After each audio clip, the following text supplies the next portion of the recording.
वज्रासन में ही बैठ गए। वज्रासन में ही बैठ करके अपना अभ्यास लंबा किए जा रहे हैं और कालातीत गुणातीत भावातीत हो जाते हैं। वक्त का पता ही नहीं लगता।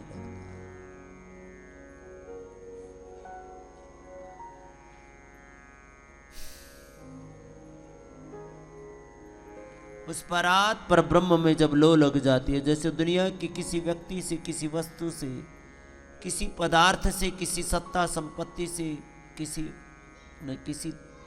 भौतिक तत्व से भी जब अत्यंत मोह हो जाता है ना, तो उस को पाने के लिए हम अपना सर्वस्व आहूत कर देते हैं। उसके सिवा और कुछ चित्त में आता ही नहीं। 24 घंटा उसी व्यक्ति का, वस्तु का चिंतन चलता रहता है। ऐसे ही हर पल, हर क्षण 24 घंटे भगवान का चिंतन चलता रहे। धीरे धीरे ऐसी भाव चेतना बन जाएगी आपके चित्त की।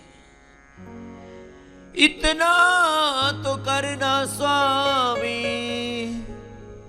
जब प्राण तन से निकले, प्रियोम नाम जपते, श्री राम नाम जपते, घनश्याम नाम जपते,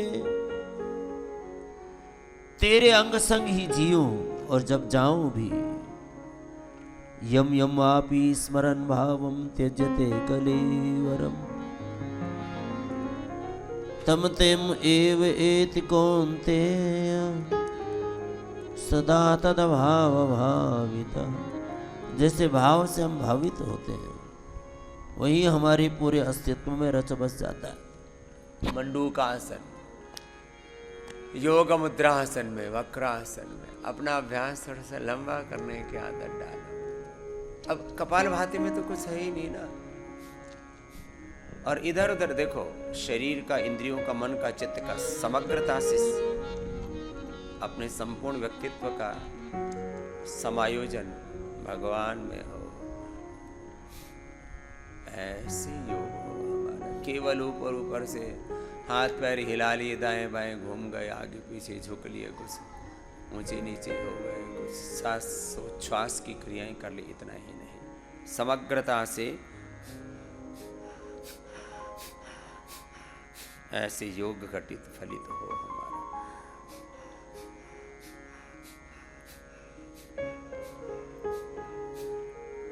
ऐसे एकाग्र चित्त होकर के, अंतर्मुखी होकर के भस्त्रिका कपालभाति थोड़ा लंबा करने की आदत डालो। अभी करीब 20 मिनट, आपको 30 मिनट, आधा घंटा कम से कम कपालभाति, आधा घंटा अनुलोम विलोम एक अनुष्ठान की तरह करो।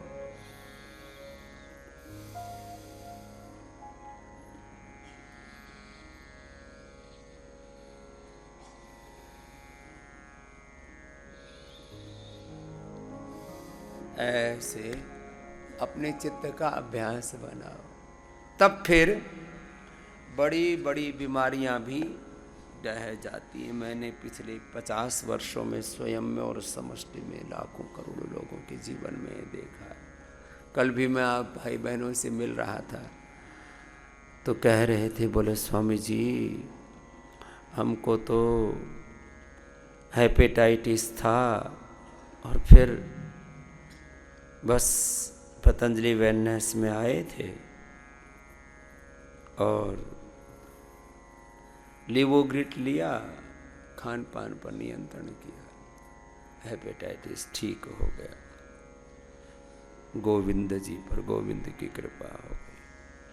और भयंकर सिर में दर्द वर्षों का,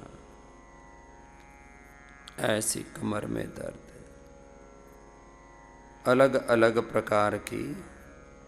एक को तो ऑटोइम्यून डिजीज थी, वो तो लिख ही नहीं पाए, कुछ तो ऑटोइम्यून डिजीज, जीबीएस की प्रॉब्लम, और पता नहीं कैसे कैसे, एसएलई की, एमएस की, एमएनडी की problem, Parkinson's, Alzheimer, dementia, liver kidney failure. काफ़ी भाई बहन तो यहाँ बहुत बड़े बड़े रोग मिटा करके आते हैं।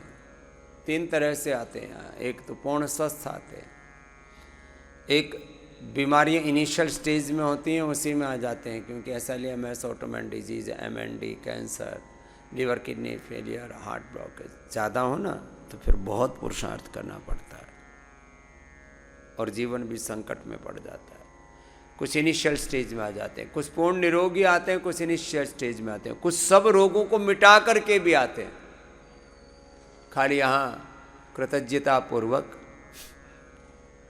अपनी भक्ति, अपनी श्रद्धा, अपना समर्पण, अपनी कृतज्ञता व्यक्त करने के लिए, जैसे किसी देवी देवता की कृपा से, भगवत अनुग्रह से किसी का कोई रोग दुख कष्ट दूर हो जाए तो लोग मत्था टिकाने जाते हैं उस मठ मंदिर में, उस तीर्थ में, उस पीठ में। ऐसे काफ़ी भाई बहन तो यहाँ अपना समर्पण व्यक्त करने आते हैं, अपनी कृतज्ञता। ऐसे बड़े बड़े रोग मिट जाते हैं। तो जिन्होंने अपने रोग मिटा लिए उनका अभिनंदन है, जो इनिशियल स्टेज में आ गए उनका भी अभिनंदन है। और काफ़ी मैंने देखा हाथ पैर टेढ़े मेढ़े हैं। अभी एक बिटिया देखी मैंने कल, उसकी हाइट भी रुक गई और पूरा शरीर आर्थराइटिस से पूरा जाम हो रखा है, रोमेटॉइड आर्थराइटिस से। 3.5 फीट की हाइट होगी, पूरा शरीर जमा हुआ। ऐसी परिस्थितियों में भी हम लोगों को बाहर निकालते हैं। एक भाई बोले बाबा जी एक एक सांस मुश्किल हो रही है, अब दम निकला और तब दम निकला, ऐसे हालात हो रखे। असाध्य कोटि का अस्थमा, असाध्य कोटि के आर्थराइटिस, असाध्य कोटि के एसिडिटी, अल्सर में कन्वर्ट हो जाती है बहुत बुरी तरह से। पूरा शरीर ऐसे ज्वालामुखी की तरह से तपने उभरने लगता है। कितने ही कैसे भी रोग हों, बस करना तो पड़ता है।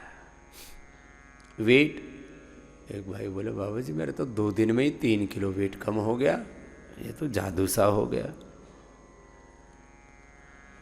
मैं कहता हूं यहाँ 7 दिन रहते हो ना तो 2 शर्तें हैं। एक तो अपने मन में जितनी भी कुंठाएं, दुराग्रह है, बहुत प्रकार के हमने आवरण ओढ़ रखे, और ये जो मन की कुंठाएं हैं, मन के जो आवरण हैं, दुराग्रह हैं, सुनी सुनाई इधर उधर की बातें, योग से क्या होता है, आयुर्वेद से क्या होता है, इससे क्या होता है, उससे क्या होता है। यहाँ पहली शर्त है अपने जितने भी कुंठाएं हैं, जितने भी अपने दुराग्रह, उनका परित्याग करके जो यहाँ करवाया जा रहा है उसमें एक बार पूरे उतर के देखो। सुबह से लेकर शाम तक अपने मनमानी तो की है ना जीवन भर, थोड़ी देर यहाँ गुरु भगवान की मान लो। और फिर मैं देखता हूँ यहाँ वर्षों की बीमारियाँ कुछ दिनों में ठीक हो जाती हैं। तो ऐसे जिन्होंने अपने बहुत सारे असाध्य रोग मिटा लिए, एक बार उनका भी बहुत बहुत अभिनंदन है। उनकी संकल्प शक्ति को, उनके पुरुषार्थ को प्रणाम।